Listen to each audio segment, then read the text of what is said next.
Hello everyone. तो कैसे हैं आप सब लोग। गाइस आज हम लोग बड़े ही इंटरेस्टिंग बड़े ही मज़ेदार चैप्टर की शुरुआत करने वाले हैं, consumer protection act 2019।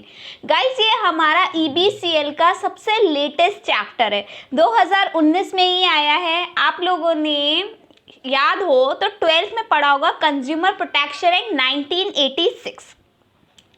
Consumer protection act 1986 आप लोगों ने पढ़ा था 12th क्लास में, या फिर CSET में भी थोड़ा बहुत उसके बारे में हम लोगों ने पढ़ा है। गाइस आज हम लोग क्या पढ़ रहे हैं, 2019 वाला चैप्टर। बड़ा ही इंटरेस्टिंग चैप्टर है। और ऐसा क्या हुआ कि 86 को रिप्लेस करके 2019 में आना पड़ा। मतलब कहते हैं ना 30 ईयर्स, मतलब 3 डिकेड्स एक्ट को रिप्लेस करके नया एक्ट आया। 3 डिकेड लगे कि हमें ये एक्ट लाया जाए। तो ऐसा क्या था, तो बड़ा ही मज़ेदार चैप्टर है और मेरे हिसाब से यहाँ पे आपको बहुत मज़ा आएगा, क्योंकि हम सब क्या है, कंज्यूमर्स हैं। और हम सब कंज्यूमर हैं तो हमारा ये फ़र्ज़ बनता है कि हमें ये चैप्टर पढ़ना चाहिए, क्योंकि इससे हमें अपने राइट्स के बारे में पता चलता है। तो काफ़ी इंटरेस्टिंग चैप्टर है हमारे पार्ट 3 का। स्टार्ट करते हैं, ठीक है। आज हम लोग इसकी शुरुआत करने जा रहे हैं और मुझे बड़ा ही मज़ा आएगा इसको पढ़ाने में, क्योंकि मैं भी एज अ कंज्यूमर हूँ। तो मुझे पढ़ाने में मज़ा आएगा, तो आपको पढ़ने में मेरे साथ मज़ा ज़रूर आना चाहिए, ठीक है। गाइस इससे पहले हम लोग RBI कर चुके हैं, हम लोग FEMA कर चुके हैं, हम लोग कॉम्पिटिशन एक्ट कर चुके हैं, तो और SEZ भी कर चुके हैं। मतलब 4 चैप्टर्स हमारा कंप्लीट है, कुछ भी नहीं छोड़ा। अकॉर्डिंग टू योर मॉड्यूल सब कुछ पढ़ाया गया है। तो वो सब नहीं देखा तो वो जाके देखो, क्योंकि वो बहुत ही आप लोगों को काम आने वाला है, ठीक है। तो स्टार्ट करते हैं गाइस आज कंज्यूमर प्रोटेक्शन एक्ट 2019। देखो क्या था, पहले कंज्यूमर प्रोटेक्शन एक्ट 1986 था। कंज्यूमर प्रोटेक्शन एक्ट 1986 को रिप्लेस करके क्या एक्ट आया, 2019 है। तो 1986 में ऐसी क्या प्रॉब्लम्स थी, ऐसा क्या था कि 2019 आया गया। तो मैं पूरी कहानी बताऊंगी, ठीक है। तो पहले एक बार पढ़ लेते हैं कि 1986 में क्या था। देखो 1986 में क्या था कि सब लोग क्या करते थे, ऑफलाइन शॉपिंग करते थे। मुझे कुछ चाहिए मैं शॉप जाके लेके आती थी। मतलब मैं तो थी नहीं, है ना। मतलब मेरी मम्मी को अगर कुछ चाहिए होता था तो वो ऑफलाइन जाके लेके आती थी। मेरी नानी को कुछ चाहिए होता था वो ऑफलाइन लेके आती थी। चाची को कुछ चाहिए होता था वो ऑफलाइन लेके आती थी। कहने का मतलब ये, उस टाइम ऑनलाइन शॉपिंग नहीं थी। तो ऑनलाइन शॉपिंग धीरे धीरे 2000 में बढ़ने लगी, ठीक है। तो 2011 में ये देखा गया कि ऑनलाइन शॉपिंग से रिलेटेड बहुत सारे फ्रॉड्स हो रहे थे। अब बहुत सारे फ्रॉड हो रहे थे तो कंज्यूमर कहाँ जाके कंप्लेन लगाए, कहाँ जाके बताए कि हमारे साथ ये गलती, क्योंकि ऑनलाइन शॉपिंग का तो कोई प्रोविज़न नहीं था 1986 में। तो 1986 से 2011 में तक कोई भी प्रोविज़न नहीं था। तो ऑनलाइन शॉपिंग का प्रोविज़न आया नए एक्ट में 2019 में।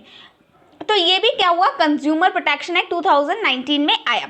अभी और भी चीज़ें हैं। एक एग्जांपल मैंने आपको बताया कि क्या रीजंस रहे कि 1986 से हम 2019 में, लेकिन अभी हम और भी पढ़ेंगे आराम से। तो स्टार्ट करते हैं।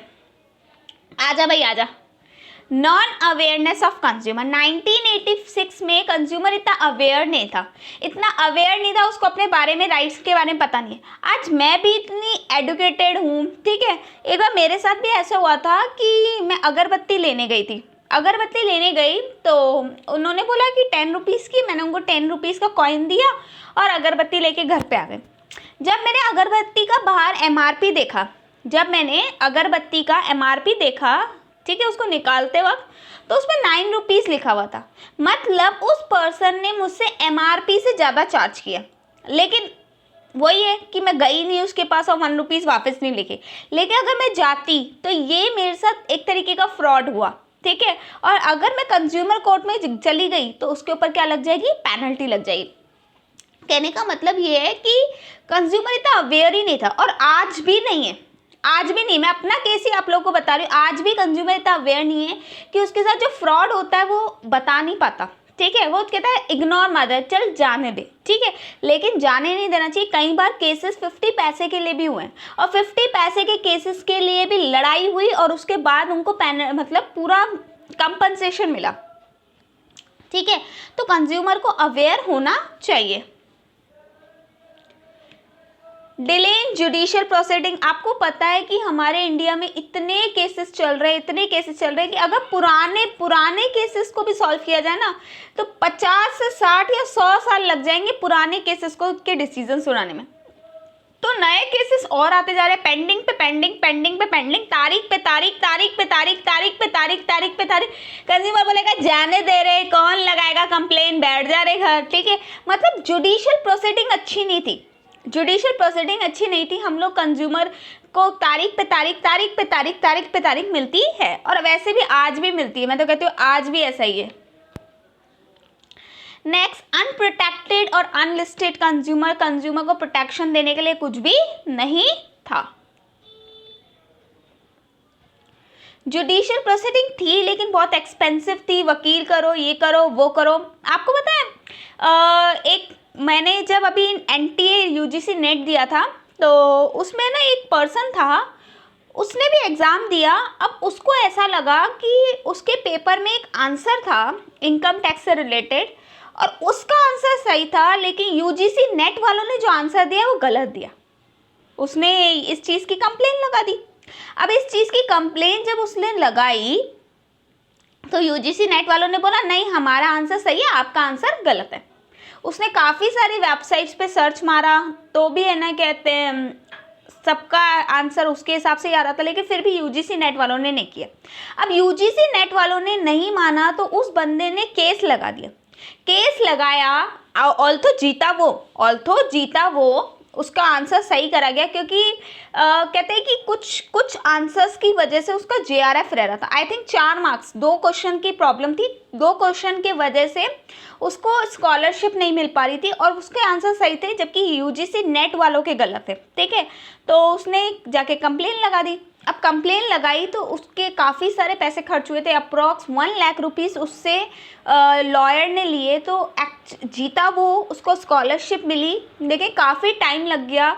और ये जो जुडिशियल प्रोसीडिंग तारीख पे तारीख, उसमें वो परेशान हुआ, उसके पैसे लगे। तो ये सब बहुत गलत है इंडिया में। और सेम यही कंज्यूमर्स के साथ हो रहा था कि कंज्यूमर कंप्लेन करना चाहता था, लेकिन कंप्लेन इतनी महंगी हो रही थी कि वो कर नहीं पा रहा था। नेक्स्ट, स्ट्रॉन्ग ट्रेडर्स, ठीक है। लोगों ने मोनोपोली क्रिएट कर रखी थी। लोगों स्ट्रॉन्ग ट्रेडर्स है, वो लोग अपनी गलतियां मानते ही नहीं हैं, ठीक है। तो ये भी गलत है, ठीक है।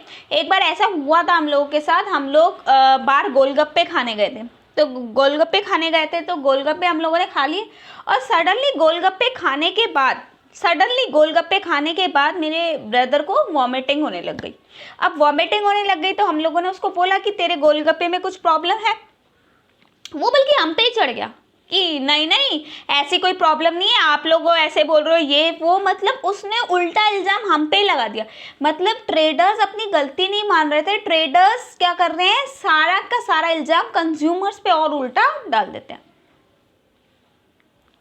टॉलरेंस कैपेसिटी ऑफ कंज्यूमर्स, ये तो इंडिया में बहुत ही है कि इंसान टॉलरेट बहुत करता है। जाने दे। जब आप लोग जाने दोगे ना हर किसी को तो वो आपके सर पे चढ़ के नाचेगा, ठीक है। तो टॉलरेंस कैपेसिटी बहुत थी कंज्यूमर्स की, तो ये भी एक प्रॉब्लम थी, ठीक है। तो सारी प्रॉब्लम्स हमने देखी कि पोजीशन क्या थी 1986 की। पहला, कंज्यूमर खुद अवेयर नहीं था। दूसरा, जुडिशियल प्रोसीडिंग में बहुत डिले होता था, तारीख पे तारीख। कंज्यूमर अनप्रोटेक्टेड अनलिस्टेड था। जुडिशियल प्रोसीडिंग बहुत महंगी थी। कंज्यूमर टॉलरेट करता था और स्ट्रॉन्ग ट्रेडर्स थे, ठीक है। तो ये सारे जो प्रॉब्लम्स है, ये किस में प्रॉब्लम्स है, 1986 में थे। इससे रिलेटेड मैं तो बोलती हूँ बहुत सारे प्रॉब्लम अभी भी है, और बहुत सारे प्रॉब्लम सिर्फ इसी एक्ट के रिलेटेड नहीं है, बहुत सारे एक्ट से रिलेटेड है, ठीक है। तो ये सारी अगर चीज़ें ठीक हो जाए ना तो इंडिया में आधी प्रॉब्लम्स ठीक हो जाए। इंसान टॉलरेट नहीं करे ना तो आधी प्रॉब्लम्स ठीक हो जाए। इंसान अगर ये जो तारीख पे तारीख मिलती है वो हो जाए तो भी प्रॉब्लम ठीक हो जाए। जुडिशियल प्रोसेसिंग सस्ती हो जाए तो भी लोगों की प्रॉब्लम सही हो जाए, ठीक है। तो हम लोगों को ये सब तभी होगा जब हम लोग एडुकेटेड होंगे। अगर इंडिया में बहुत सारे लोग एडुकेटेड होंगे ना तभी जाके ये सारा काम होगा, ठीक है। तो चलो आगे चलते हैं, बहुत सारे बातें हो गई। ठीक है। अब क्या हुआ था, ध्यान से सुनना। 2011 में एक बिल अमेंड किया था 1986 में, और ये बोला गया था कि उस टाइम क्या था, 1986 में ऑनलाइन शॉपिंग नहीं थी। क्योंकि अब ऑनलाइन शॉपिंग आ गई है तो 1986 में ऑनलाइन शॉपिंग को भी कंज्यूमर मारो और उससे रिलेटेड हुए फ्रॉड्स को भी as per the consumer protection act लिए जाए। देखो, in 2011 a bill to amend the 1986 was introduced to enable a consumer to file complaint file जाए and against unfair terms in the contract. However, the bill lapsed with the dissolution in 15th लोक सभा। Consumer protection bill 2015 आया, मतलब 2011 में बोला गया था लेकिन नहीं माना गया, फिर 2015 में वापस बोला गया, ठीक है। और 2015 में बोला गया था कि was introduce in Lok Sabha to replace, मतलब 2015 में तो यही बोल दिया गया था कि ये एक्ट को ही रिप्लेस करो। 2011 से चल रहा था लेकिन 2015 में तो एट लास्ट ये बोल दिया गया था कि इस एक्ट को ही रिप्लेस करो, इस एक्ट में बहुत प्रॉब्लम्स है, ठीक है। 1986 वाले एक्ट को हटाओ, जाने दो इसको, ठीक है। तो बिल में क्या नए प्रोविजन आए थे? प्रोविजन ये आए थे 2015 में, प्रोडक्ट लाइबिलिटी, अनफेयर कॉन्ट्रैक्ट्स और setting up of regulatory body. ये ना हम लोग इन डेप्थ पढ़ेंगे, तो फिलहाल ये याद रख लेना 2015 के बिल में क्या आया था? प्रोडक्ट लाइबिलिटी, अनफेयर कॉन्ट्रैक्ट और setting up of regulatory body, ठीक है। तो है ना, प्रोडक्ट लाइबिलिटी, अनफेयर कॉन्ट्रैक्ट और रेगुलेटरी बॉडीज के बारे में बोला गया था 2015 में। फिर bill was examine by the standing committee, इस बिल को देखा गया था और सबमिट की थी उसने अपनी रिपोर्ट 2016 में, ठीक है। तो 2015 में जब ये आया तो 2016 तक उसको सबमिट किया गया, ठीक है। आई थिंक यहाँ तक कोई प्रॉब्लम नहीं, ये सब आपको लिखना नहीं है, ये तो मैं आप लोगों को बता रही हूँ कि एक्ट आया कैसे। 2011 में ऑनलाइन शॉपिंग की प्रॉब्लम हुई, फिर 2015 में तो बोल दिया गया कि ये बिल को अब क्या करो, ये एक्ट को ही रिप्लेस करो, बिल को नहीं, एक्ट को ही रिप्लेस कर दो। उसके बाद 3 प्रोविजन रखे गए नए में, प्रोडक्ट लाइबिलिटी, अनफेयर कॉन्ट्रैक्ट और regulatory body. Product liability, unfair contract, regulatory body, product liability, unfair contract, regulatory body. और बिल एग्जामिन किया था standing committee of consumer affairs और विच सबमिटेड रिपोर्ट 2016, ठीक है। कमिटी ने कुछ सेवरल रिकमेंडेशन दिए थे, ठीक है, ये पढ़ चुके ना आई थिंक। अच्छा, product liability, power and function of regulatory body, वही बात है कि कमिटी ने भी यही चीज़ बोली जो उन लोगों ने बोली। और penalties for misleading advertisement, endorsement of such advertisement, मतलब कमिटी ने भी यही रिकमेंडेशन किए थे जो 2016 में कमिटी ने चेक किया। 2015 में बिल आया, 2016 में चेक किया और यही बातें बोली गई थी कि प्रोडक्ट लाइबिलिटी लाई जाए, रेगुलेटरी बॉडीज लाई जाए, penalties for misleading advertisement, penalties for misleading advertisement, ठीक है। Pecuniary jurisdiction of adjudicating body at a district level, consumer protection bill 2018 was introduced in January 2018 to replace, ठीक है। तो फिर नया बिल आया 2018 में, ठीक है। वापस बता रही हूँ 2011 में ऑनलाइन शॉपिंग की प्रॉब्लम हुई, 2015 में बिल रखा गया। 2011 में ऑनलाइन शॉपिंग की प्रॉब्लम हुई, 2015 में बिल रखा गया, 2015 में, 2015 में बिल रखा गया। उसको स्टैंडिंग कमेटी ने चेक किया 2016 में, लेकिन वो बिल कैंसिल हो गया, ठीक है, वो बिल कैंसिल हो गया और 2018 में दोबारा बिल रखा गया। और आपको पता है 2018 में कौन आई थी? मोदी गवर्नमेंट आई थी। जब मोदी गवर्नमेंट दोबारा आई ना, तो उसने जो 2018 वाला बिल है ना, उसमें कोई अमेंडमेंट नहीं किया, डायरेक्ट उसको एक्ट बना दिया। वापस बता रही हूँ, 2018 वाला बिल जो दोबारा आया, 2015 वाला तो गया, कैंसिल हो गया, ठीक है। फिर 2018 में दोबारा बिल आया, लेकिन दोबारा वाला बिल को मोदी गवर्नमेंट ने कुछ भी अमेंड नहीं किया, डायरेक्ट उसको ही एक्ट बना दिया गया, ठीक है। तो pecuniary jurisdiction of adjudicating body, district level पे इसको चेंज किया गया था, मतलब पिक्योनरी लिमिट्स को भी चेंज किया गया, ठीक है। Consumer protection bill 2018 was introduced in January 2018 to replace the bill of 2015। ये लिखना नहीं है, लेकिन आप लोगों को इसके बारे में पता जरूर होना चाहिए। कंज्यूमर प्रोटेक्शन बिल 2018 पास हो गया था लोकसभा में। The consumer protection bill 2018 which was replace the consumer protection act 1986, ठीक है। तो बिल को ही पूरे एक्ट को रिप्लेस किया गया 1986 के, मतलब वही 2018 वाला बिल, 2018 वाला बिल ही एक्ट बन गया 2019 में, ठीक है, और राज्यसभा में पास हो गया। कब आया, कौन लाया, मिनिस्ट्री इसकी कौन है, जैसे आपको पता है कि कंपनीज एक्ट में MCA ministry of corporate affairs, companies act में MCA ministry of corporate affairs, ऐसे ही कंज्यूमर प्रोटेक्शन एक्ट में कौन सी मिनिस्ट्री है, डिपार्टमेंट ऑफ कंज्यूमर अफेयर्स, कौन है, डिपार्टमेंट ऑफ कंज्यूमर अफेयर्स, ठीक है। इसको अप्रूव किया था विलास पासवान ने करा था, अभी इनकी डेथ हो चुकी है, ठीक है। ये कंज्यूमर मतलब उसमें इस मिनिस्ट्री में थे, ठीक है। पार्लियामेंट में पास हुआ था 6 अगस्त 2019 में, और प्रेसिडेंट ने कंसेंट दे दी थी 9 अगस्त में। आपको पता है इस टाइम मोदी गवर्नमेंट आई थी, और मोदी गवर्नमेंट ने क्या कर दिया था, पूरे के पूरे बिल को ही एक्ट में कन्वर्ट कर दिया। ये हमारे रामविलास पासवान, ठीक है। तो इन्होंने क्या किया था, इस एक्ट को अप्रूव करवाया था, मतलब मिनिस्ट्री के अंदर मेनली ये काम कर रहे थे, ठीक है। अब क्या डिफरेंस थे कंज्यूमर प्रोटेक्शन एक्ट 1986 और 2019 में, क्या डिफरेंस थे, क्या ऐसी कमियां थी 1986 में जो कि 2019 में सही हुई, और ये पढ़ लोगे ना गाइस, मैं कहती हूँ कहीं नहीं आने वाला, और आ भी जाए तो 4 मार्क्स में क्वेश्चन आ जाएगा, ठीक है, कहीं नहीं आने वाला, लेकिन आपको पता होना चाहिए कि 1986 से 2019 में क्या डिफरेंस है, ऐसा क्या हुआ कि पूरा एक्ट रिप्लेस किया गया। सबसे पहले ambit of law, all goods and service for consideration, इसमें पेन ले लेते हैं अपन, ऑल गुड्स एंड सर्विस, ओहो,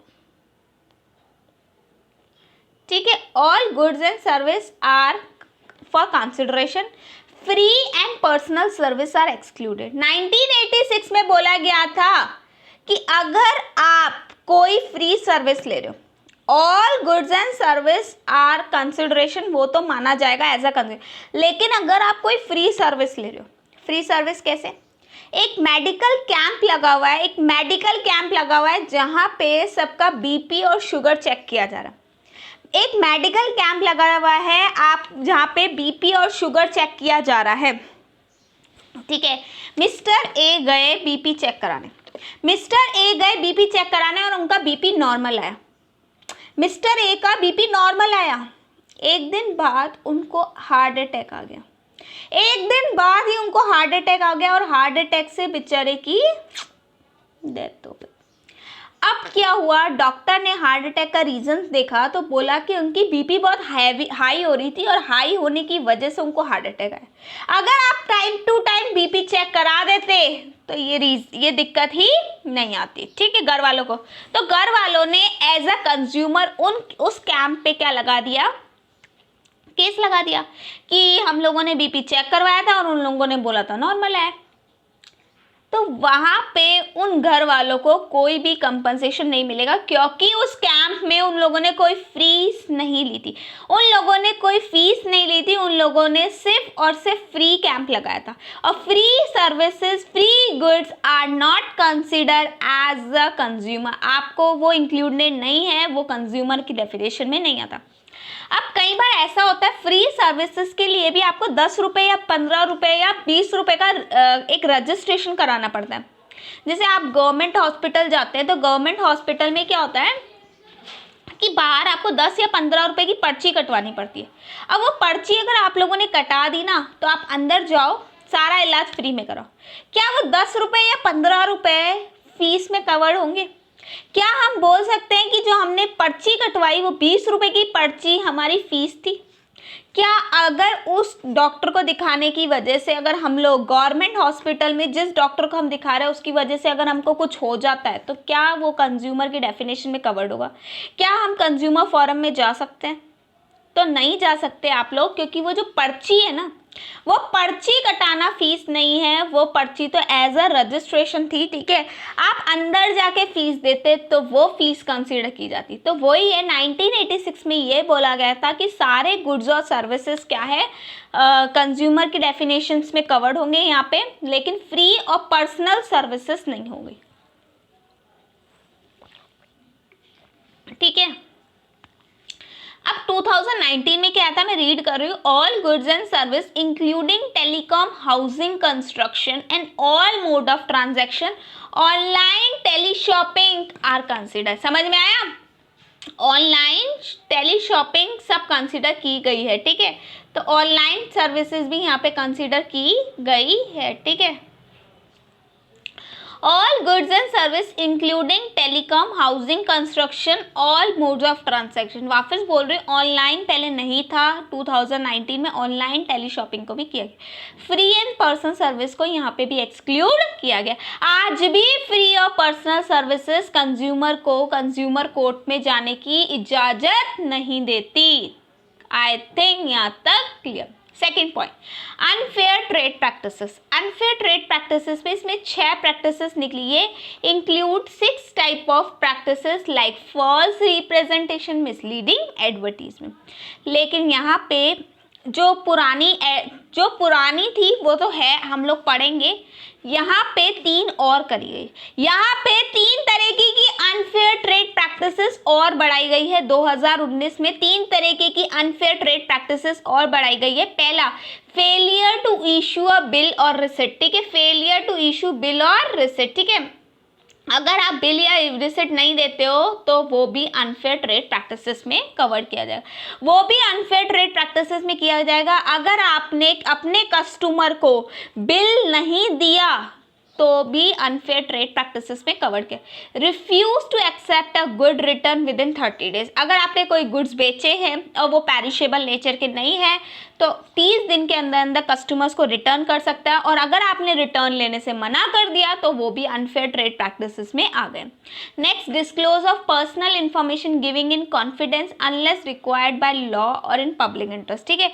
तो पर्सनल इंफॉर्मेशन डिस्क्लोज करने की ज़रूरत नहीं है हर चीज़ की, ठीक है। मतलब कस्टमर की पर्सनल इंफॉर्मेशन आप कहीं भी डिस्क्लोज नहीं करोगे।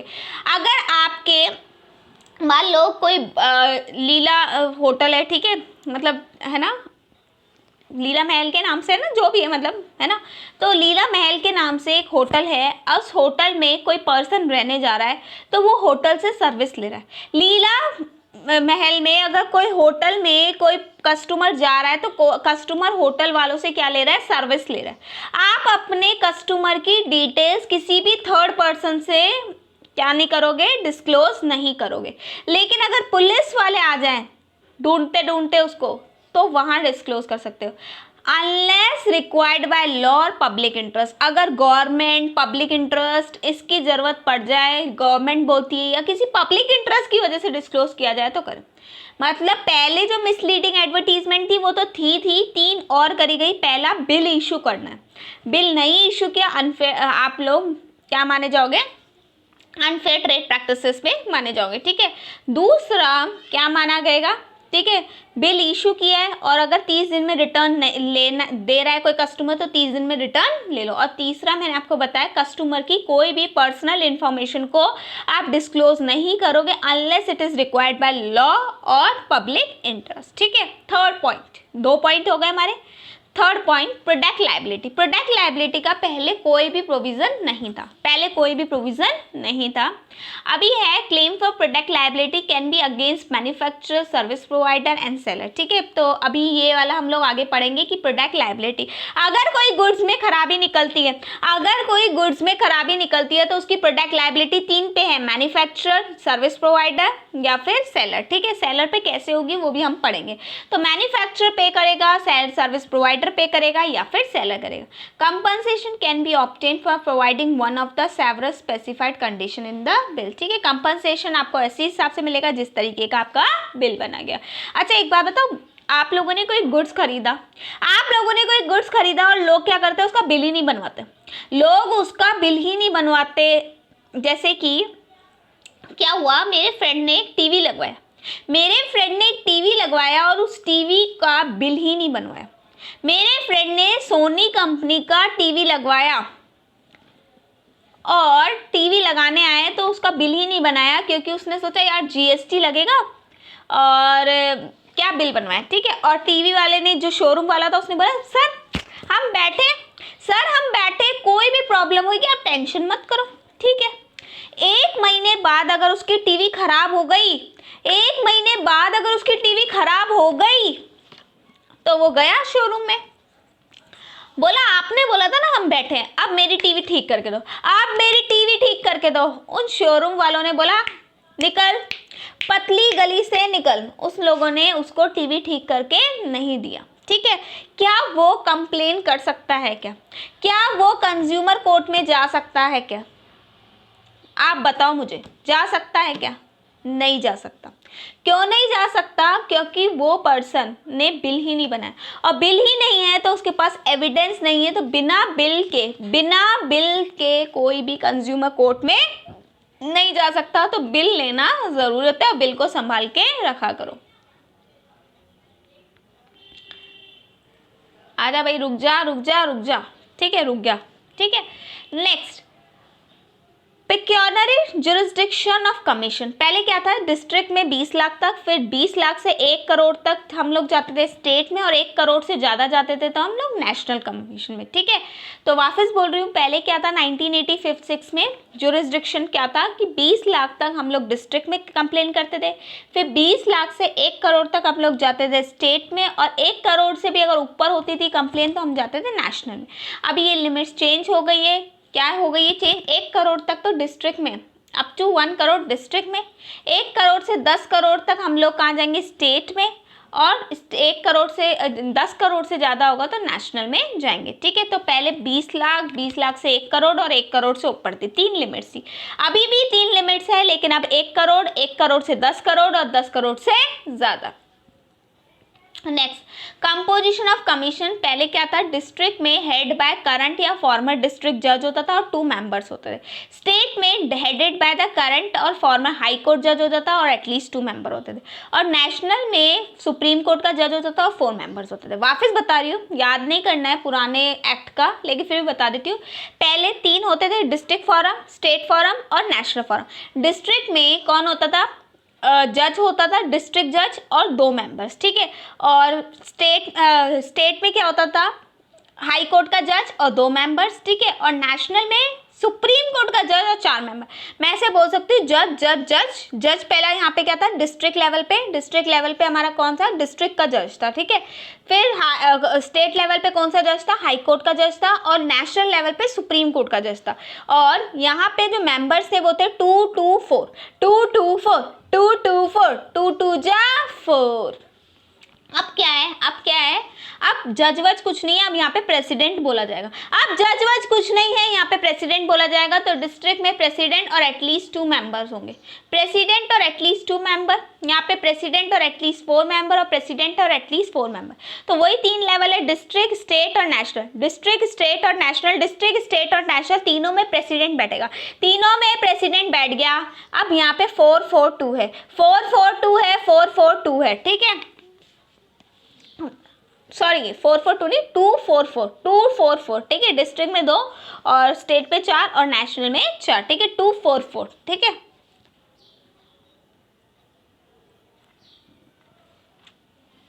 Next, appointment. पहले क्या होता था कि वहाँ पे जो डिस्ट्रिक्ट जज या फिर हाई कोर्ट का जज है उनको अपॉइंट करने के लिए उनको कौन अपॉइंट करता था, सेंट्रल गवर्नमेंट अपॉइंट करती थी। तो अपॉइंट करने के लिए कमेटी रखी जाती थी जिसको बोला जाता था सिलेक्शन कमेटी। तो appointment selection committee comprises of judicial member and other official will recommend member on the commission, ठीक है।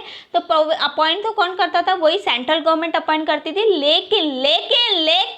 लेकिन बच्चों उनको अपॉइंट करने के लिए कमिटी बनाई जाती थी, दैट इज सिलेक्शन कमिटी। अब ऐसा कोई भी प्रोविजन नहीं है, सेंट्रल गवर्नमेंट ने बोला मैं अपने आप ही अपॉइंट कर दूंगा, मेरे को सिलेक्शन कमिटी की जरूरत नहीं है। मोदी जी बोलते मैं खुद ही अपॉइंट कर लूंगा। भाई साहब, भाइयों बहनों, अपने प्रेसिडेंट को मैं खुद ही अपॉइंट कर दूंगा, ठीक है। Alternate dispute redressal mechanism. यहाँ पे पहले कोई भी ऑल्टरनेटिव रिड्रेसल मैकेनिज्म नहीं था, लेकिन अभी बहुत अच्छा प्रोविजन आया है।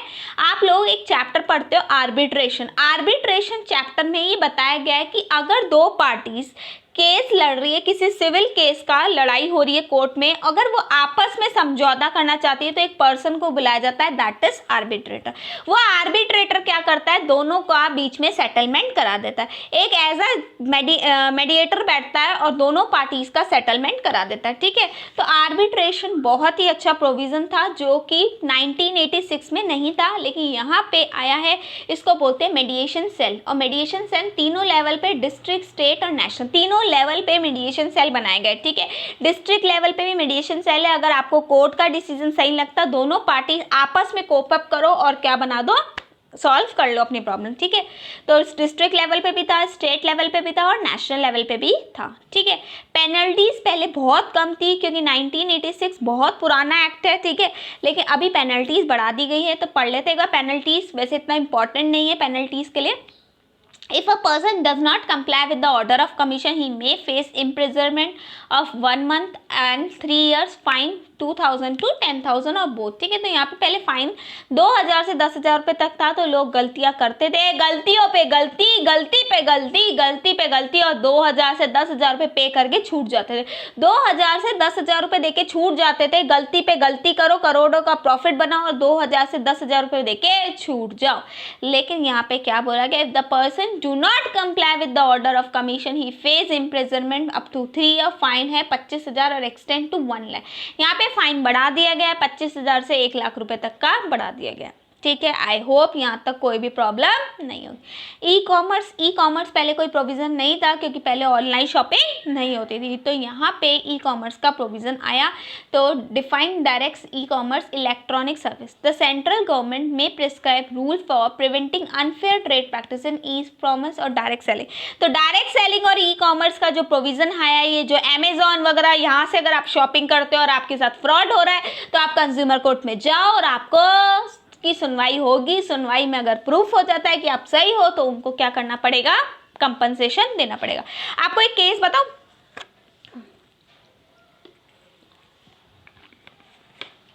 अमेजॉन या फ्लिपकार्ट पे एक बार क्या हुआ था, गलती से ना इन लोगों ने आईफोन डाल दिया था, आई थिंक 100 रुपीज़ का, मतलब 100 रुपीज़ या 150 रुपीज़ का आईफोन डाल दिया था, गलती से डाल दिया था। और इनकी जो सर्विस दे रहे थे ये लोग, सिर्फ मतलब इन लोगों ने जब डाला था रात के 2 बजे डाला था, तो रात के 2 बजे डाला और सडनली इन लोगों ने डालते 1 मिनट में हटा भी दिया, क्योंकि इनसे गलती से डल गया था, डाला और 1 मिनट में हटा भी दिया। लेकिन उस 1 मिनट में एक पर्सन ने क्या कर दिया, ऑर्डर कर दिया। उस 1 मिनट में पर्सन ने ऑर्डर कर दिया, तो उन लोगों ने बोला कि भाई सर, हमसे ये गलती से डल गया था और इसकी ये रेट नहीं है, हम आपको ये चीज़ नहीं दे सकते, क्योंकि गलती से डल गया, हम आपको ये चीज़ नहीं दे सकते।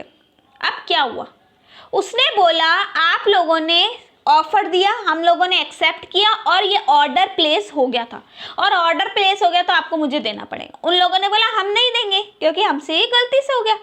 उसने बोला देना पड़ेगा। ऐसे में दोनों की बहस हो गई और वो पर्सन चला गया कंज्यूमर कोर्ट में, और कंज्यूमर कोर्ट में उसने जाके क्या बोला, इन लोगों ने मुझे मेंटली हैरेस्ट किया, इन लोगों ने मेरा दिमाग खा लिया, मैं पागल हो गया इनकी बातें सुन के, मेरा दिमाग चल नहीं रहा, मैं डिप्रेशन में आ गया हूँ।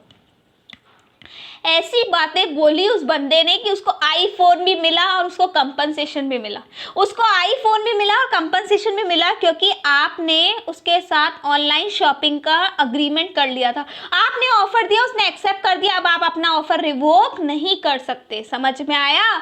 तो आप रिवोक नहीं कर सकते, और ऐसे में उन लोगों ने कंपनसेशन भी दिया प्लस आईफोन भी दिया, ठीक है। तो ये केस हुआ था कंज्यूमर कोर्ट में। आगे चलते हैं।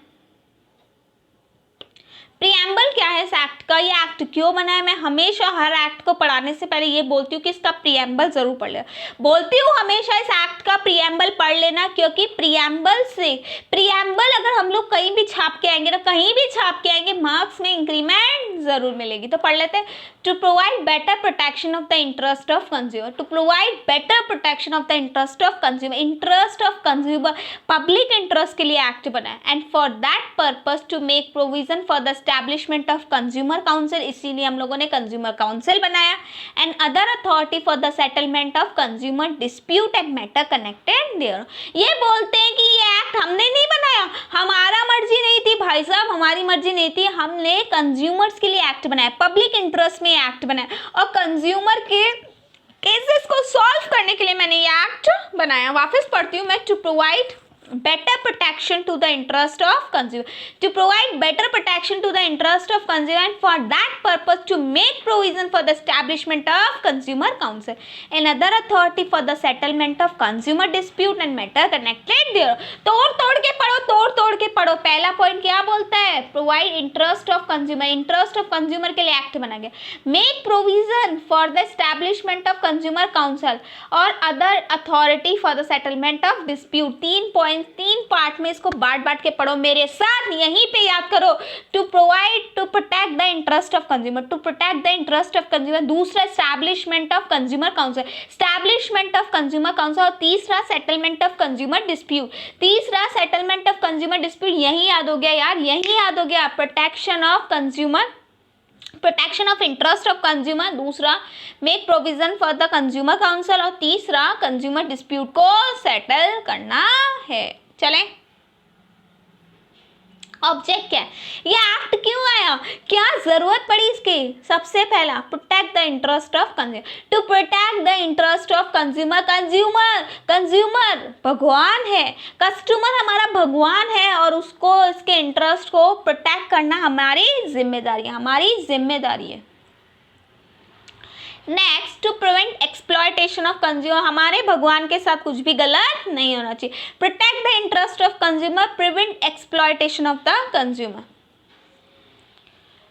To provide various rights to the consumer, consumer को बहुत सारे राइट्स दिए गए हैं। ठीक है, 3 P पढ़े हमने, protect, prevent, provide. Protect, prevent, provide, protect, prevent, provide. Protect the interest of consumer, protect the interest of consumer. To prevent exploitation of consumer, protect the interest of consumer, prevent exploitation of consumer, provide various rights to the consumer. Protect, prevent, provide, protect, prevent, provide, protect the interest of consumer, prevent exploitation of consumer and provide various right to the consumer.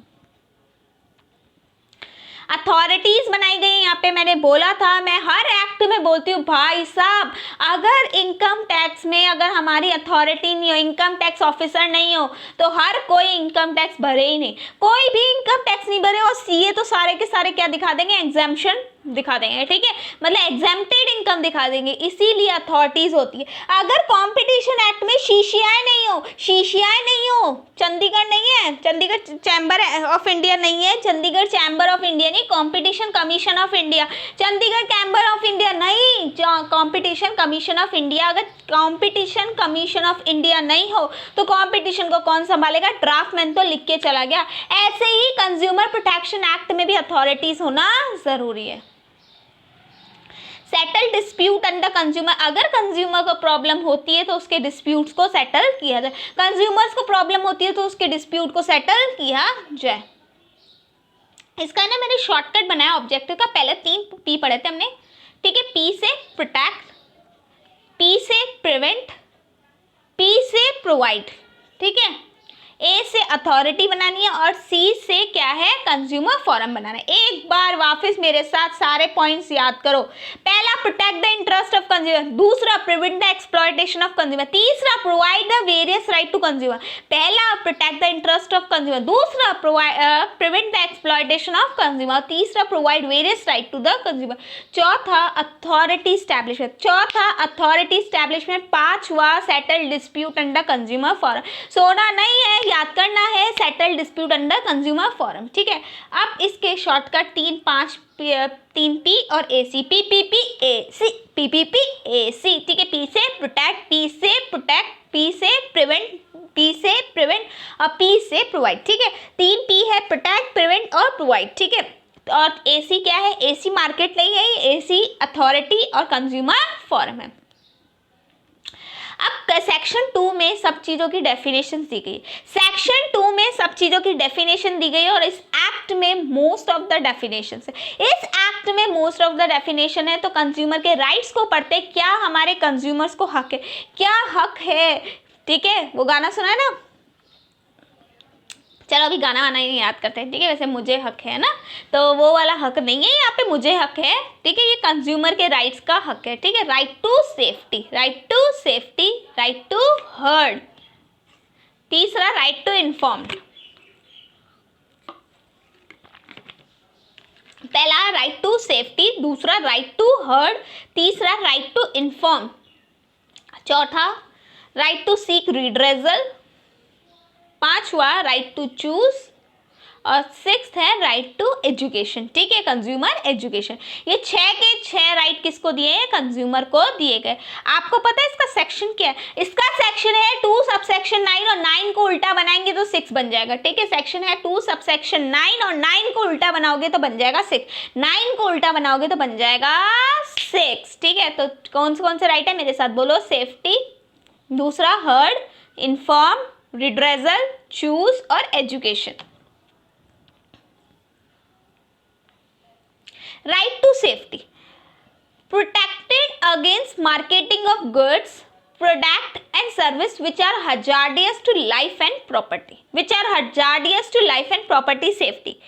मैंने सोचा क्यों ना अपने बालों को अच्छा किया जाए और अच्छा बनाया जाए, इनको बिल्कुल स्ट्रेट किए जाए, और जब मैं खोलूं तो सब बस मेरे बाल ही बाल देखे, सब मेरे बाल चमचमाते हुए बाल देखे। तो मैंने क्या सोचा, क्यों ना एक हेयर ड्रायर लाया जाए, क्यों ना एक हेयर ड्रायर लाया जाए। और मैं एक हेयर ड्रायर लेके, हेयर ड्रायर को मैंने जैसे ही चालू किया मेरे बाल सारे उड़ गए, सारे बाल जल गए, सारे बाल ऐसे खड़े हो गए, ठीक है। तो क्या मैं कंज्यूमर कोर्ट में कंप्लेन कर सकती हूँ? यस, क्योंकि मेरा राइट है सेफ्टी। ये जो इलेक्ट्रॉनिक्स वगैरह आइटम होते हैं तो उसको इस तरीके से बनाया जाए कि वो सेफ हो, ठीक है। ऐसा ना हो कि हम लोगों ने हेयर ड्रायर किया तो हेयर ड्रायर खुल के आ जाए, ऐसा ना हो हम लोग कोई इलेक्ट्रिसिटी का मटेरियल यूज़ कर रहे हैं और उसको चालू करते ही करंट आ गया, ठीक है। तो ऐसा नहीं होना चाहिए, सेफ्टी होना चाहिए। Protected against marketing of good, product and service which are hazardous to life and property. Right to inform. अच्छा, सेफ्टी का मतलब ये नहीं है, सेफ्टी का मतलब ये नहीं है कि आप लोगों की गलती नहीं हो सकती, आप लोगों की भी गलती हो सकती है। कैसे? आप लोगों को साफ साफ बोलते हैं कि उस पे जो हेयर ड्रायर है ना, उस पे साफ साफ लिखा हुआ था कि इसको पहले चालू करके मत रखो, और मैंने उसको आधे घंटे से चालू करके रखा था, तो उड़ने ही थे, तो जलना ही था, तो बाल खराब होने ही वाले थे। आप लोगों को बोला जाता है कूलर को हाथ मत लगाओ, पानी में पैर रख के, पानी में पैर रख के खड़े हो, और कूलर को हाथ मत लगाओ, आप लोग लगा रहे हो, तो इसमें उन लोगों की थोड़ी गलती है। आप लोग अपने प्रिकॉशंस नहीं यूज़ कर रहे हो तो राइट टू सेफ्टी नहीं है, मतलब अपने प्रिकॉशन नहीं यूज़ करें तो आपकी गलती है, मैन्युफैक्चरर की गलती थोड़ी है। वो थोड़ी आके देखने वाला है कि कूलर को पानी में पैर रख के आप हाथ लगा रहे हो तभी आपको करंट आया, ठीक है। तो सेफ्टी है, मतलब उन लोगों को सेफ्टी रखनी चाहिए, लेकिन आप लोग को भी कुछ प्रिकॉशंस यूज़ करने चाहिए। Next, right to inform. Right to inform मतलब हम लोग जो प्रोडक्ट यूज़ कर रहे हैं उसमें क्या क्या है, उसमें क्या क्या इंग्रेडिएंट्स डले हुए हैं वो हमें पता चलना चाहिए। Consumer should be inform about the quality, quantity, potency, purity, standard, price of goods. आप लोग देखना, कोई भी चीज़ आप लोग लाते हो उसके पीछे सारे इंग्रेडिएंट्स लिखे होते हैं, इसमें भाई इतनी चीज़ ये है, इतना शुगर लेवल है, इतना ये है, इतना ये है, इतना ये, सारे इंग्रेडिएंट्स दिए होते हैं, उस पर MRP लिखी होती है, उसकी क्वालिटी, क्वांटिटी सब कुछ लिखा होता है। तो ये क्या है? Right to inform. कोई भी चीज़ अगर आप प्री पैक ले रहे हो तो उस पर सब कुछ लिखा होता है कि ये कहाँ बना है, कैसे बना है, क्या क्या चीज़ें डली हुई है। अगर उसमें वो सारी चीज़ें नहीं हो तो वो आपका क्या है? वायलेशन हो रहा है, ठीक है। और अगर वायलेशन हो रहा है तो आप कोर्ट में जा सकते हो, जो हम आगे पढ़ेंगे, ठीक है। तो राइट टू इन्फॉर्म बस यही बोलता है कि आपको इन्फॉर्मेशन होनी चाहिए। एक बार वापस पढ़ रही हूँ मैं, right to inform, consumer should be formed, ठीक है, शुड बी फॉर्म नहीं होगा, शुड बी इन्फॉर्म्ड होगा, ठीक है, ये थोड़ा सा इन्फॉर्म्ड होगा, ठीक है। About the quality, quantity, potency, purity, standard, price of goods, product, service, so that the as to protect the consumer against unfair trade practices, ठीक है। Next, right to assured. Right to assured का मतलब क्या होता है? Right to assured का मतलब हुआ access to the variety of product and service at competitive prices. ध्यान से सुनना, राइट टू एश्योर्ड का मतलब होगा right to choose. Right to choose आपका एक राइट है, आप आपको दुकानदार ये नहीं बोल सकता भाई साहब यही चीज लो। अगर मैं किसी दुकान पे गई और मैंने उससे ब्रेड मांगी तो वो मुझे जबरदस्ती नहीं बोल सकता इसी कंपनी की ब्रेड लो, इसी कंपनी की ब्रेड लो, यही लो यही लो यही लो यही लो। वो जबरदस्ती आपको नहीं पकड़ा सकता, ठीक है। आपको कोई भी जबरदस्ती नहीं कर सकता। आपके पास ये राइट है कि आप अपने में कुछ भी चूज कर सकते हो एट कॉम्पिटिटिव प्राइसेस पे, एट क्वालिटी देख के आप लोग कुछ भी चूज कर सकते। Access to the variety of goods, आप बहुत सारे गुड्स देख सकते हो, product survey at competitive price. अगर मोनोपोली है मतलब चीज़ ही एक है, एक ही की मिलती है। जैसे मैं अगर बोलूँ मैगी, मैगी एक तरीके की मोनोपोली है, नेस्ले की मोनोपोली है, ठीक है। और कोई भी कंपनी की इतनी चलती नहीं है नूडल्स जितनी की मैगी की चलती है। एक तरीके की उसकी मैं बोल सकती हूँ मोनोपोली है, ठीक है। तो अगर मोनोपोली है it means assure satisfactory quality. लेकिन हम ऐसा नहीं बोल सकते कि मैगी की मोनोपोली है और मैगी जो 10 रुपये की 12 रुपये की जो भी आ रही है वो महंगी है, ठीक है। मतलब जितनी उसमें क्वालिटी आती है उतना उसका प्राइस होना चाहिए, ठीक है। हम ऐसा नहीं बोल सकते कि क्वालिटी 10 रुपये की आ रही है और प्राइस आप लोग 100 रुपये चार्ज कर रहे हो। अगर ऐसा है तो ये गलत है, ऐसा है तो गलत है, क्योंकि कंज्यूमर का एक्सप्लॉयटेशन हो रहा है। वहाँ पे आप कोर्ट में केस लगा सकते हो, कंज्यूमर वाले कोर्ट पे भी लगा सकते हो, कंपटीशन वाले में भी लगा सकते हो, क्योंकि आप एक्सेस प्राइस चार्ज करो। तो अगर मोनोपोली भी है तो कोई प्रॉब्लम नहीं है, लेकिन आपको सेटिस्फैक्टरी क्वालिटी मिलनी चाहिए, services at fair prices. No seller can influence consumer choice in an unfair manner. कोई भी सेलर जानबूझ के कंज्यूमर के वो आपको रिकमेंड कर सकता है कि हाँ सर ये ले लो ये ले लो ये ले लो, लेकिन जबरदस्ती नहीं कर सकता कि ये ही लेना पड़ेगा, ठीक है। अगर ऐसा है तो उसका एक्सप्लॉयटेशन हो रहा है कंज्यूमर का, उसको कोर्ट में जा सकता है वो। राइट टू हर्ड का मतलब अगर वो कोर्ट में गया तो उसकी सुनवाई होगी। राइट टू हर्ड का मतलब ये नहीं है कि उसको कोर्ट से कंपनसेशन मिल जाएगा। जिस पर्सन ने आईफोन की कंप्लेन की जरूरी नहीं था कि उसको कंपनसेशन मिलेगा, वो तो सिर्फ सुनवाई करवाने गया था। राइट टू हर्ड का मतलब it assured that consumer interest will receive due consideration at appropriate form. उसकी सुनवाई होगी, उसकी सुनी जाएगी। It assured that consumer interest will receive due consideration at appropriate form. A consumer has right that his complain must be heard. Consumer के पास ये right है कि उसकी कंप्लेन सुनी जाएगी। Under it a consumer file a complain against all those thing which are prejudicial to his interest. Consumer क्या करेगा, कंप्लेन फाइल करेगा जो भी उसके इंटरेस्ट के अगेंस्ट है, ठीक है। Nowadays several organisation set up consumer service call with a view to provide the consumer right to heard, ठीक है। तो बहुत सारे फॉरम्स हैं जो कि ये करते हैं, मतलब बड़े बड़ी कंपनीज क्या करती है खुद ही सर्विस सेंटर देती है, वो सुनाई दे देती है। अगर मैं आपको एग्जांपल दूं तो आप बड़ी बड़ी कंपनी से कोई भी चीज़ ले लो, ये किसको सैमसंग से ले लो, ठीक है, एलजी से ले लो, वीडियोकॉन से ले लो। आप लोग इन कंपनी से कुछ भी लेते हो तो वो लोग बोलते हैं, वो फ़ोन करते हैं आप लोग को, बोलते हैं हम लोग सर्विस सेंटर से बोल रहे हैं, अगर आपको कोई प्रॉब्लम है तो पहले हमको बोलो। हम लोग नहीं सॉल्व करें तो कोर्ट में जाना, हम लोग सॉल्व नहीं करें तो सुनते हैं। तो इसीलिए आजकल बहुत सारे organisation consumer service call centres बना रखे हैं, वो लोग आपको फ़ोन करते हैं। अगर आपको प्रॉब्लम है तो पहले उनसे बोलो, अगर वो नहीं सुनेंगे तब आप क्या जा सकते हो, आप जा सकते हो कोर्ट में, ठीक है। तो 3-4 राइट हो चुके हमारे। पहला क्या था, पहला ये था राइट टू सेफ्टी, दूसरा था राइट टू इन्फॉर्म, तीसरा था राइट टू एश्योर्ड मतलब चॉइस वाला था, और नेक्स्ट हमने क्या पढ़ा था, राइट टू हर्ड, ठीक है। हर्ड मतलब सुनवाई होगी, सुनवाई हो गई, ठीक है। आगे चलते हैं।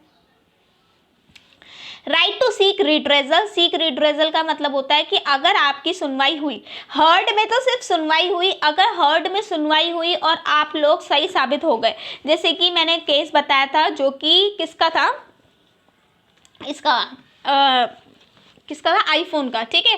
तो आईफोन का केस उन लोगों ने उसने लगाया तो हर्ड हुआ, लेकिन क्या हुआ, जब उसकी सुनवाई हुई और वो सही साबित हुआ तो उसको रिड्रेजल मिला, उसको कंपनसेशन मिला, उसको साथ में कंपनसेशन दिया गया, साथ में आईफोन भी मिला, ठीक है। तो सीक रिड्रेजल का मतलब होता है seek redressal again unfair trade practices और restrictive trade and unscrupulous exploitation of consumer. अगर ये सब हो रहा है गलत आप लोग के पास तो आप सुनवाई करने जाओ, सुनवाई में आप सही साबित हो गए तो आपको रिड्रेजल मिलेगा, ठीक है।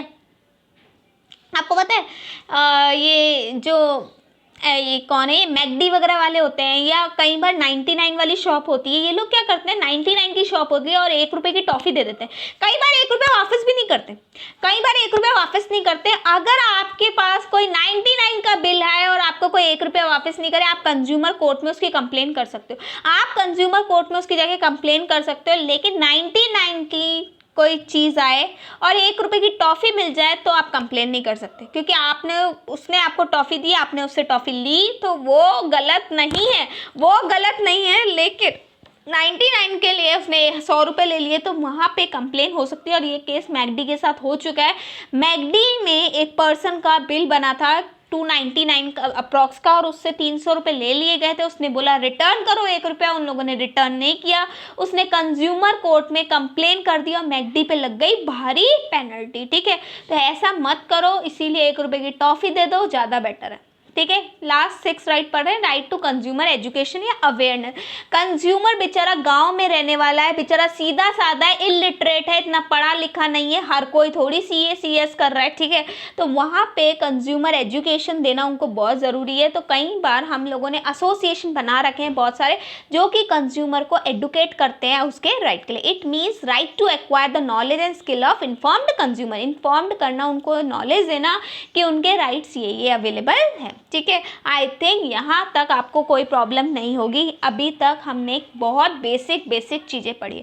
बेसिक चीज़ें क्या पढ़ी है? सबसे पहले कि 1986 से हम लोगों ने 2011 में क्या किया, 2011 में ऑनलाइन शॉपिंग आई, फिर 2015 में बिल आया, वो रिप्लेस हुआ, फिर 2018 में दोबारा बिल आया, और मोदी गवर्नमेंट ने 2019 में 9 अगस्त में प्रेसिडेंट ने अप्रूवल दे दिया और बिल को ही क्या बना दिया गया, 2019 में एक्ट बना दिया गया।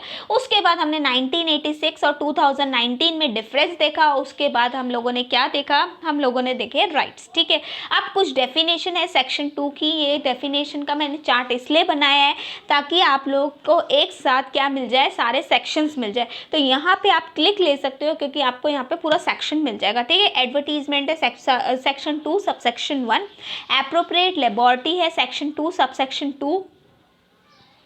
ठीक है, कंप्लेनेंट है सेक्शन 2 सबसेक्शन 5, कंप्लेन है सेक्शन 2 सबसेक्शन 6, कंज्यूमर खुद है सेक्शन 2 सबसेक्शन 7, डिफेक्ट किस में होता है, गुड्स में डिफेक्ट होता है, तो डिफेक्ट है सेक्शन 2 सबसेक्शन 10। सेक्शन 2 मैंने बार बार नहीं लिखा, ऊपर कॉमन लिख दिया है। ठीक है, डेफिशिएंसी सर्विस में होती है तो section 2 subsection 11, consumer dispute section 2 subsection 8, endorsement section 2 subsection 18, harm section 2 subsection 22, inquiry section 2 subsection 23, manufacture section 2 subsection 24, mediation section 2 subsection 25,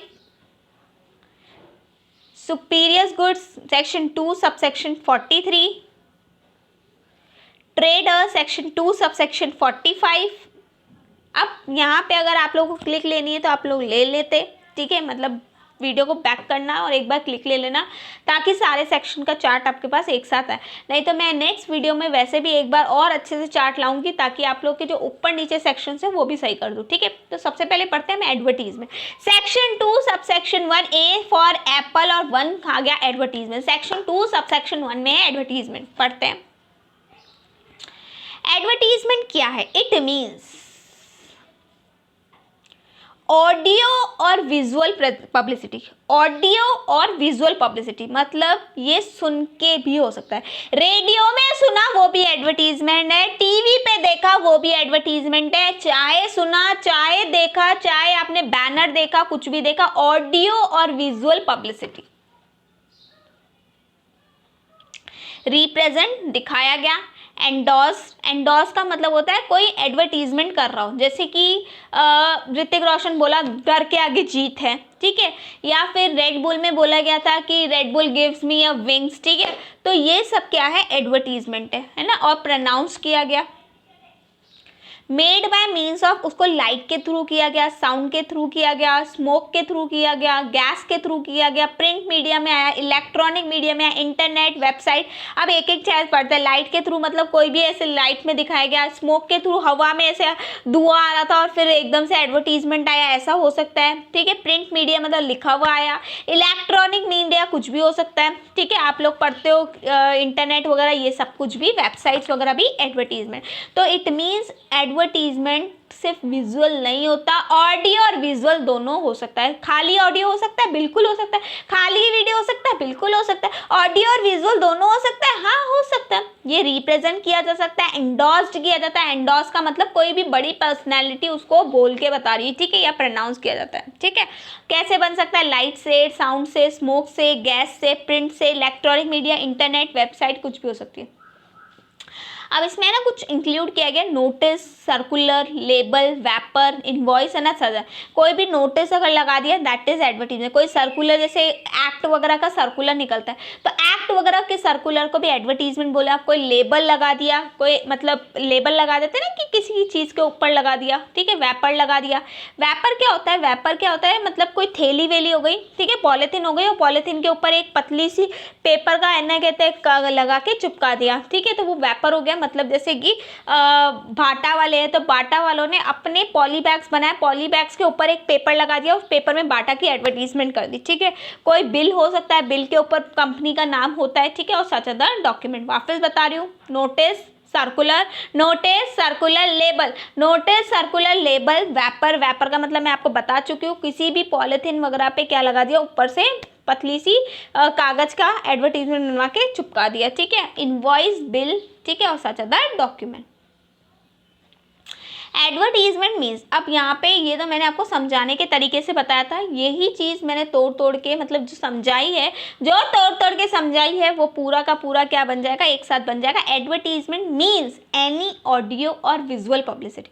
advertisement means any audio और विजुअल पब्लिसिटी रिप्रेजेंट, दिखाई गई, एंडोर्स मतलब किसी के साथ बोली गई, pronounced, made by light, sound, smoke, gas, print, electronic media, internet और वेबसाइट। इंक्लूड, इसमें और क्या इंक्लूड किया गया? कोई भी notice, circular, label, vapour, invoice और सच अदर डॉक्यूमेंट्स।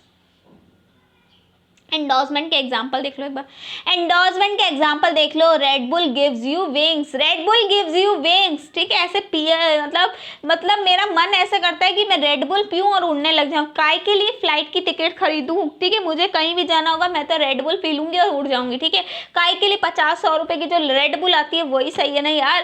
काय के लिए हम लोग फ्लाइट्स पे लाखों रुपए कम करें, खर्च करें। तो ये एक तरीके से देखा जाए ना, ये मिसलीडिंग है। ठीक है, और इस पे केस भी हुआ है कि एक लेडी ने बोला कि मैंने रेड बुल पी, मेरे तो विंग्स नहीं आए, मेरे तो विंग्स नहीं आए, तो ऐसा क्यों? ठीक है, तो ये केस हुआ है, तो यहाँ पे ये गलत तरीके। ठीक है, और ये माउंटेन ड्यू का क्या था? डर के आगे जीत है। ये सब कुछ एंडोर्समेंट है।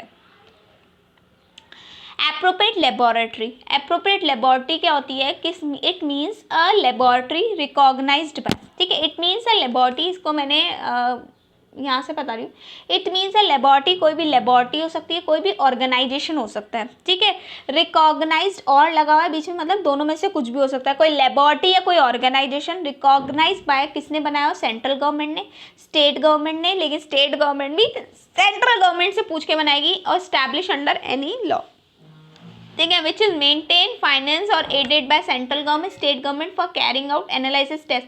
ठीक है, तो ये क्या किस लिए बना है? Test of any good with a view to determine whether such good suffer from any defect. ठीक है, वापस बता देती हूँ, लेबोरेटरी का मतलब क्या होगा? लेबोरेटरी का मतलब होगा कोई भी ऑर्गेनाइजेशन या फिर कुछ खुद लेबोरेटरी। किसने बनाई हो? 3 जने, सेंट्रल गवर्नमेंट, स्टेट गवर्नमेंट, लेकिन सेंट्रल गवर्नमेंट से कंसल्ट करेगी या किसी लॉ के थ्रू। सेंट्रल गवर्नमेंट ने खुद ने बनाई हो, स्टेट गवर्नमेंट ने बनाई हो, तो सेंट्रल गवर्नमेंट से पूछ के बनाई या फिर अंडर कोई लॉ बनी हो। क्यों बनी हो? Which is maintain and financed and aided by central government. Central government या स्टेट गवर्नमेंट उसका फंड देगा for carrying out analysis test of any good with a view to determine whether such good suffer from any defect. ठीक है, क्या वो goods कोई defect से covered तो नहीं होते, तो वो लेबोरेटरी में चेक होने के लिए जाते हैं। अगर कोई कंप्लेन आती है तो फिर उस लेबोरेटरी को क्या बोला जाएगा? Appropriate laboratory.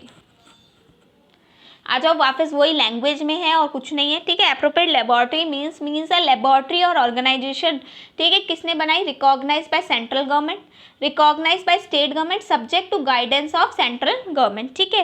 Establish by and under law for the time being in force which is maintain finance और एडेड बाय सेंट्रल गवर्नमेंट और state government for carrying out analysis और test with a view to determine whether good suffer from any defect.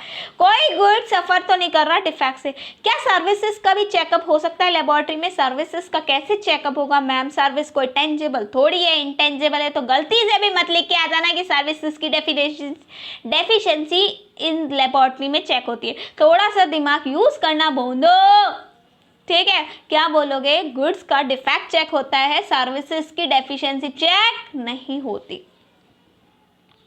आगे चलो। Complainant, complainant क्या होता है?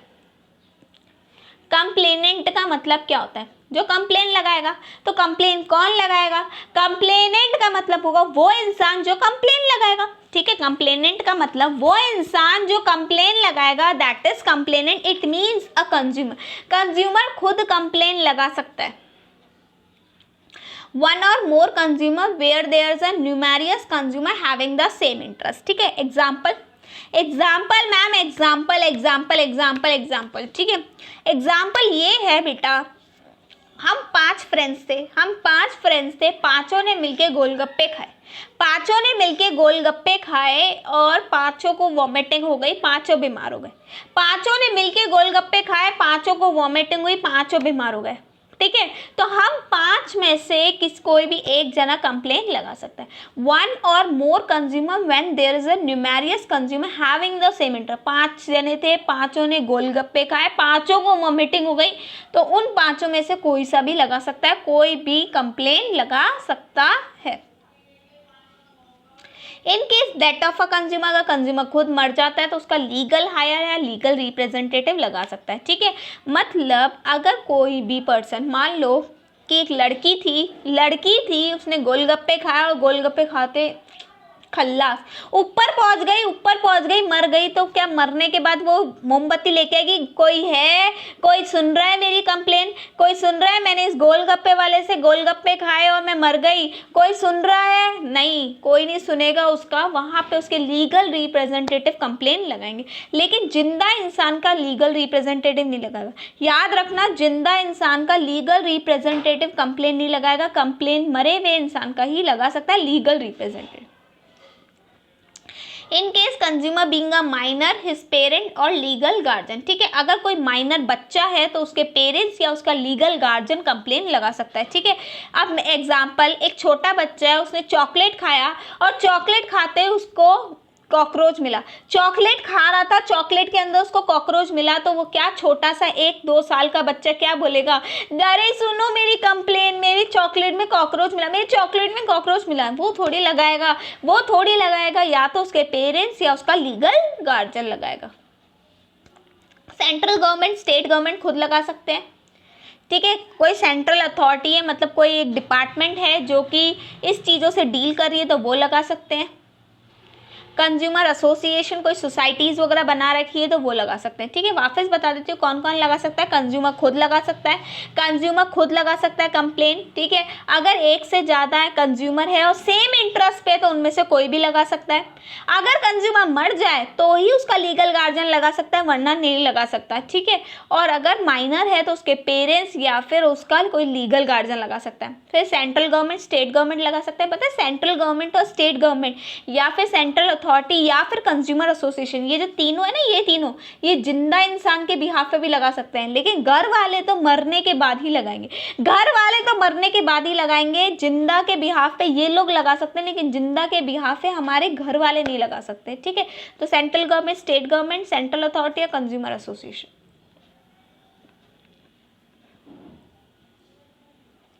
Complainant means consumer खुद, any voluntary consumer association registered by law, मतलब कोई सोसाइटी हो गई, कंज्यूमर सोसाइटी हो गई, ठीक है।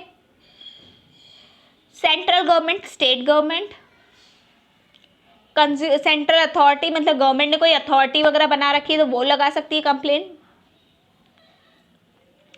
वन और more consumer where there is a numerous consumer having the same interest, in case death of a consumer his legal heir और लीगल रिप्रेजेंटेटिव।